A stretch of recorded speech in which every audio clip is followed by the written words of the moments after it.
121তম জন্মদিন।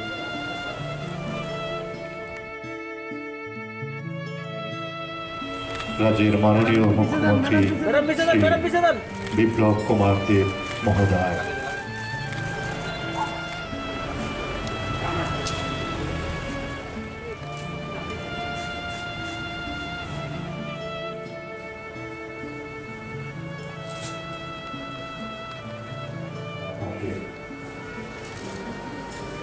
কাজী নজরুল ইসলামের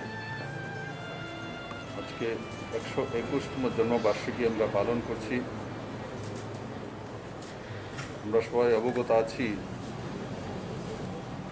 যে করোনা ভাইরাসের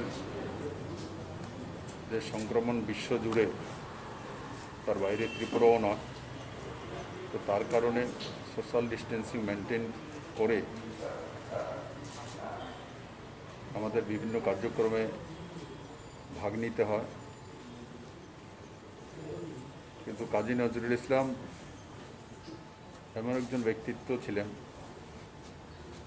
যিনি একদিকে স্বাধীনতা সংগ্রামী, বিদ্রোহী কবি, সাহিত্যকার, লেখক, দার্শনিক এবং আমাদের পার্শ্ববর্তী রাষ্ট্র বাংলাদেশের জাতীয় কবি।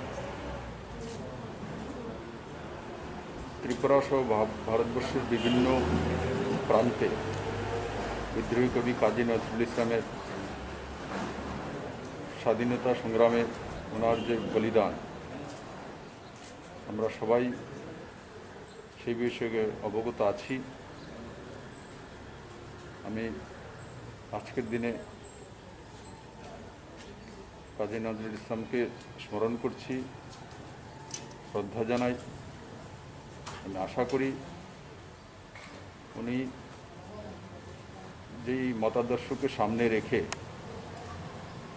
যে ভাবনাকে সামনে রেখে সাংস্কৃতিক জগতে এক নতুন দিশা দিয়েছেন, সেই দিশাতে আমরা সবাই মিলেমিশে কাজ করব এবং ভারতবর্ষের সংহতিকে আরও শক্তিশালী করব।